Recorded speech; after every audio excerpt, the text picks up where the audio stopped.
Welcome to The Explainer. You know how sometimes a global crisis feels, well, distant, something you just see on the news? Today, though, we're diving into a sudden war in the Middle East that became terrifyingly personal for so many almost overnight. To really get a sense of the chaos, let's start with a first-hand account. Just picture this. You're on vacation, you're with your family, staying right near a famous landmark. And just one day later, that same area becomes the site of a missile attack. This is exactly what happened to one family who got caught right in the middle of it all. Their story just escalated so fast. I mean, they get on a flight, everything seems totally normal. Then, a couple of hours in, the crew makes an announcement. A war has just broken out right below them. By the time their plane lands, they're seeing images of the very airport they just left, full of smoke, completely evacuated. Drones are literally being shot down over the Burj Khalifa, and their family members, who were supposed to be on later flights, they're now stranded with absolutely no idea when they can get out. The sheer scale of what happened is just staggering, and so is the effectiveness of the defense systems. While it was pure chaos on the ground, official sources confirmed that the UAE's air defenses caught nearly every single thing that was thrown at them. I mean, look at these numbers. Out of more than 1,100 missiles launched, all but 5 were taken out. It really shows you how advanced these systems are, but also just how massive this assault truly was. Right. So to be crystal clear, we're not talking about a few stray rockets here. This was a massive, coordinated conflict that basically erupted across the entire region. Let's break down exactly what went down. The event that kicked this whole thing off was a full-scale military attack on Iran, launched together by the United States and Israel. And the official codename for the operation was Epic Fury. And this was no limited strike, not at all. Bombs fell on major cities all across Iran, but the most significant target, the one that tells you everything, was the compound of Iran's supreme leader, Ayatollah Khamenei. This was a direct shot at the very heart of the Iranian regime. And the attack was shockingly effective. As former President Trump put it, the whole point was to eliminate the decision-makers. Iran's own state TV would later confirm that the supreme leader, his daughter, his son-in-law, his granddaughter, and several top military commanders meeting with him had all been killed in the strike. Well, Iran's response was almost immediate. They launched their own counteroffensive, which they called Operation True Promise 4. And they didn't just target Israel. They went after U.S. allies and bases all across the Gulf.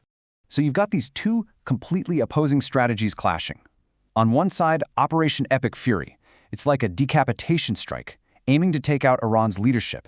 On the other side, you have Operation True Promise 4, which is a widespread retaliation, kind of like kicking a hornet's nest to cause maximum chaos. Two very different approaches, both with absolutely devastating consequences. And Iran's retaliation was not just for show. They landed a direct hit on the home base of the U.S. Navy's 5th Fleet in Bahrain.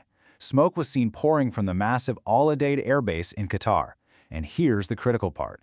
They also targeted civilian areas, 5-star hotels, international airports, to sow terror far beyond any military installation. But you know, amidst all the talk of military strategy and geopolitics, we just cannot forget the horrific human cost. In the Iranian city of Minab, a girls' primary school was bombed during school hours. At least 100 children were killed.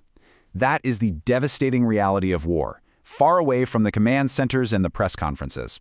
Then, in a moment of just stark, unbelievable irony, shortly after the conflict kicked off, the official social media account of the Israeli government posted this message. And given that they were part of the force that launched the initial attack, well, the statement was met with widespread disbelief online. Okay, let's zoom out a bit. You might be watching this from thousands of miles away, but this conflict could have a direct impact on economies all over the world, especially a country like India. Let's look at why this matters to you. First and foremost, it's about people. There are over 10 million Indians living and working in these Gulf countries. These aren't just statistics. They're your friends, your relatives, your colleagues. They are right there on the front lines of this thing, with Indian embassies sending out urgent warnings for them to be extremely careful. And here is where the economic danger becomes incredibly clear. India imports a staggering 58% of its crude oil from this one region.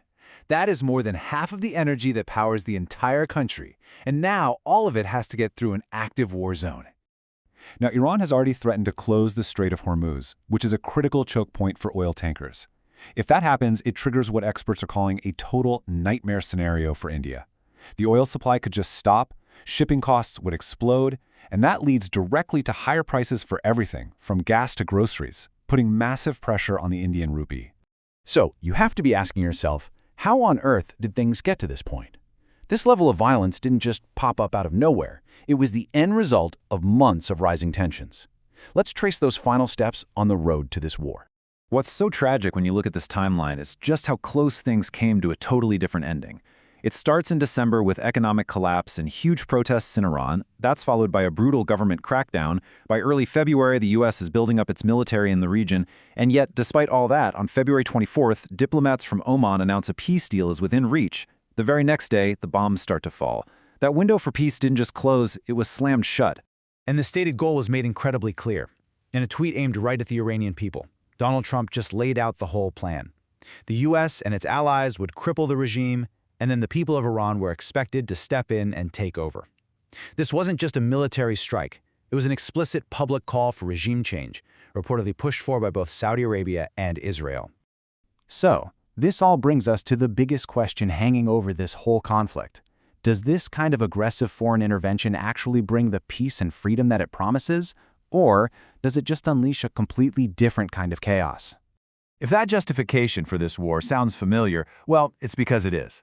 The language being used, to free a people from a wicked radical dictatorship, is almost identical to the rhetoric we heard in the lead-up to the invasion of Iraq way back in 2003.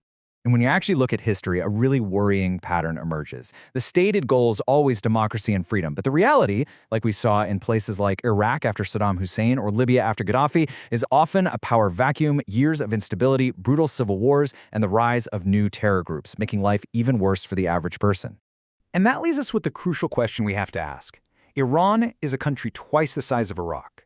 As we watch this all unfold, are we just watching the removal of one perceived evil, only to create a bigger, more unpredictable one in its place? History offers a pretty sobering lesson, and the world is now waiting to see if it's a lesson we are about to learn all over again.